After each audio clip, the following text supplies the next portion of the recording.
And hey gang, it's me again. Today I'm gonna be reacting to Alan Rickman. I know, Alan Rickman, he dead. I'm like, y'all don't realize how influential he was in the Harry Potter films. And yes, I love the Harry Potter films. Let's get started.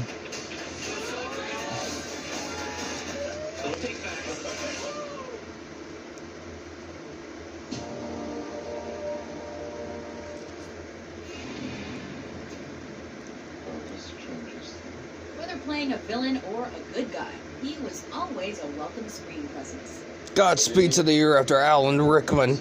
God fucking speed, Alan Rickman. Welcome to WatchMojo.com, and today we're counting down our picks for the top 10 Alan Rickman performances. You actually seen this child actor? I check on that every day. I check on that every day. Look at those performances that show off this actor at his finest and or most memorable.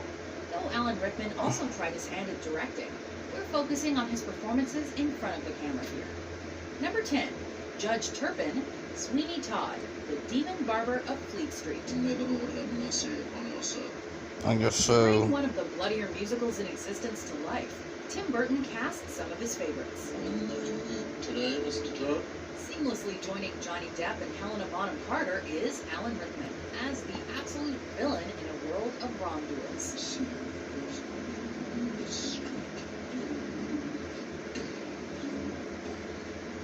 As Judge Turpin, the Englishman revels in how evil he can be, and he must be, in order to set himself apart from the cannibalistic pie makers and butchering barbers of this world. Meanwhile, Sweeney Todd would be nothing without Turpin, and the film would be missing the darkness and villainous flavor that Rickman effortlessly brings. One thing's for certain, Alan Rickman's deep bass voice, whether spoken or sung, can cut like a razor.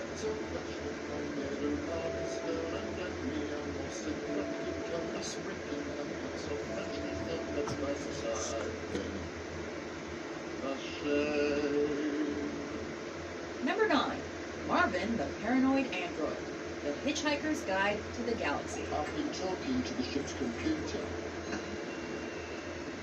It hates me. This next entry is a little bit out there, in a galaxy far, far away.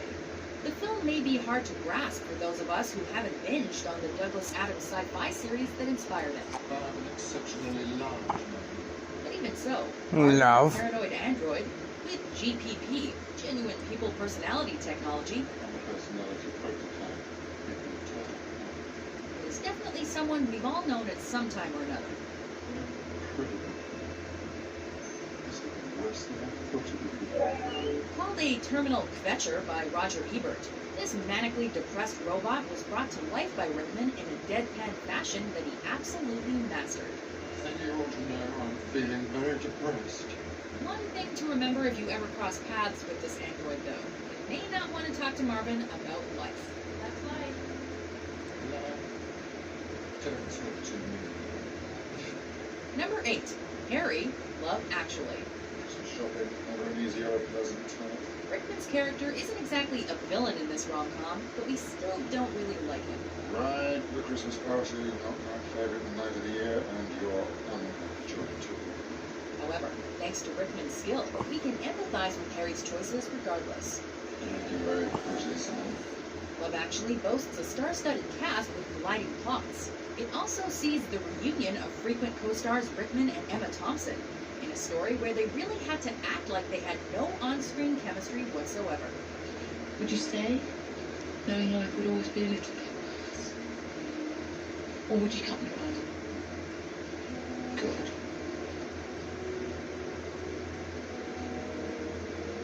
I'm sorry.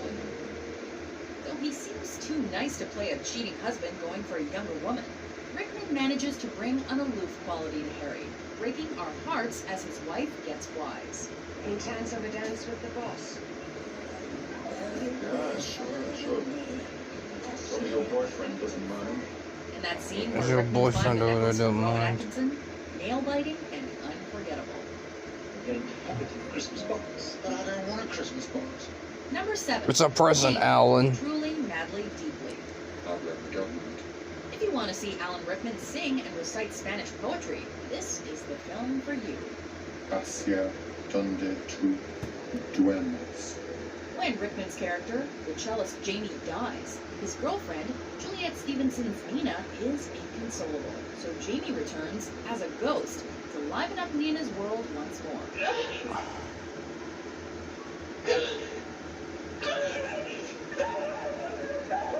It's sometimes unclear how both Nina and the audience are supposed to feel about Jamie, who seems like a nuisance when he lets friends come over unannounced. Oh, and we should probably mention that these are dead friends.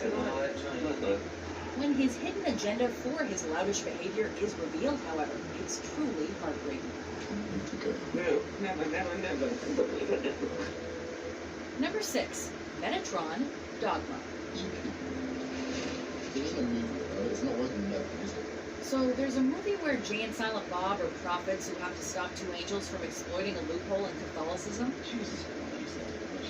Okay, and Alan Rickman is the voice of God? Now that we can believe. I'm to charge you with a holy crusade. As you may expect, Dogma was met with some controversy, but even so, it's introspective, witty, and ironically down to earth, just like Rickman and his character Metatron. Rickman's part in this land of misfits is to help drive the plot along. What's he like? Well, lonely, but funny. He struck a great sense of humor. With his performance being a sarcastic take on biblical figures for a modern world, he is the exact type of angel we hope to meet. But I tapped her, because I thought we might be able to smoke out whoever's behind this. But whoever he is, he's been clever enough to send some lackeys after you as opposed to showing up themselves. Number 5, Colonel Brandon, Sense and Sensibility. Miss Dashwood, Miss Moran, I come to issue an invitation. Jane Austen. This adaptation of one of her earlier works sees Rickman as an older suitor to Kate Winslet's Marianne, the younger sister of Eleanor, as played by Emma Thompson. Helen, you've done so much already. Give them an occupation, such a direction.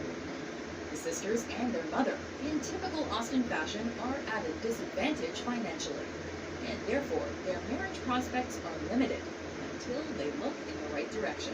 I want Dashwood. Never think of me when she really needs you. Colonel Brandon, as portrayed by Rickman, is an honest and truthful man. Tell me one thing. Here's everything found as a result of the twins. He's willing to sacrifice knowledge about his past mistakes to save the woman he loves and her family from both scandal and an unhappy marriage. And the emotion Rickman puts into the role is what really makes it work. Sister seems very happy. Number 4, Alexander Dane, Galaxy Quest. If not for Alan Rickman, the miscongeniality of film sets, we'd think Alexander Dane was more truth than fiction. It's an accident. Look at me. I can't go out there and say that stupid line.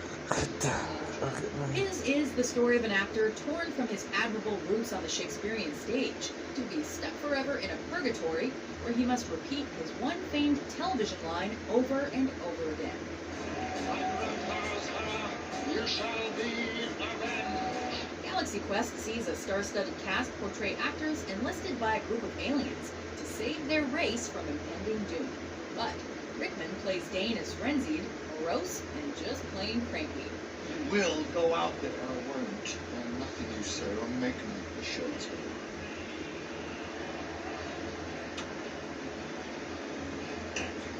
Now, give us a final by Grabthar's hammer, you shall be avenged, okay? By Grandpa's hammer.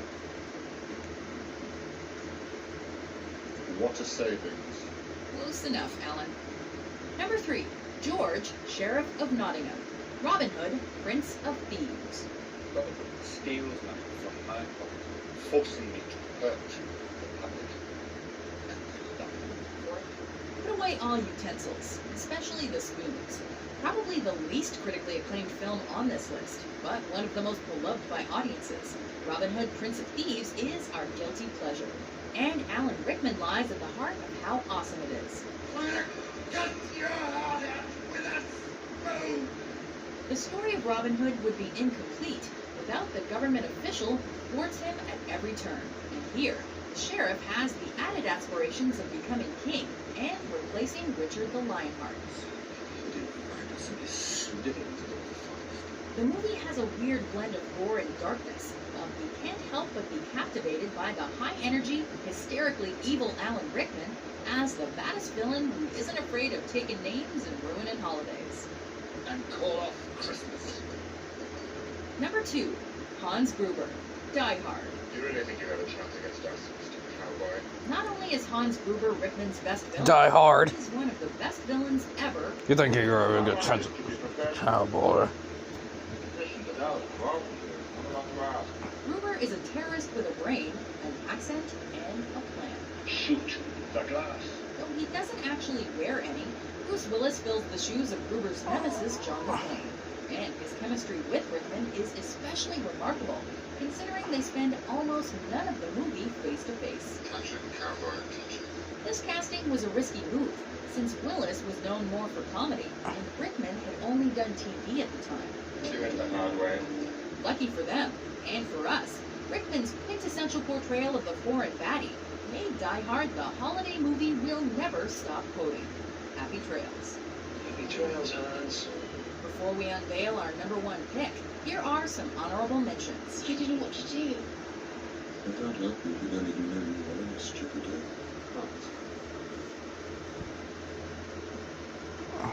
Fantastic to see.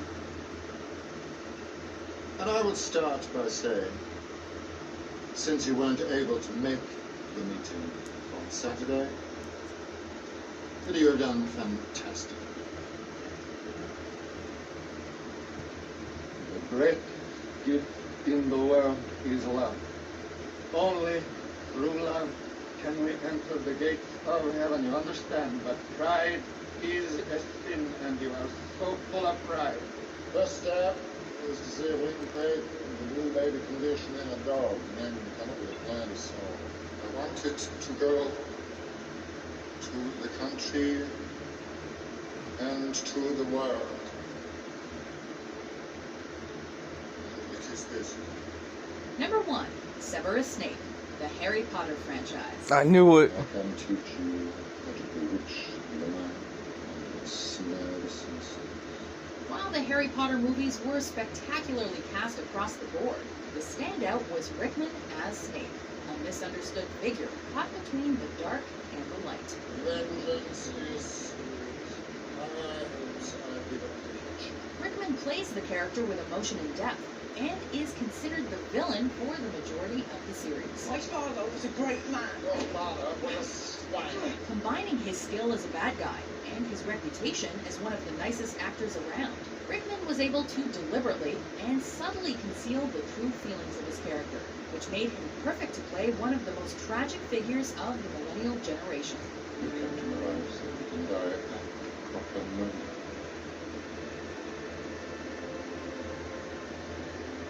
You've been raising him like a pig for slaughter. When it comes down to it, his portrayal is something that we will always remember. Oh. If you agree with our Anyway, list, hope you what's your enjoy favorite Alan my reaction on the Rickman. Please do leave a like and subscribe. Entertaining top 10s published every day. And Be sure to do follow me on subscribe TikTok, and I'll see you next video. to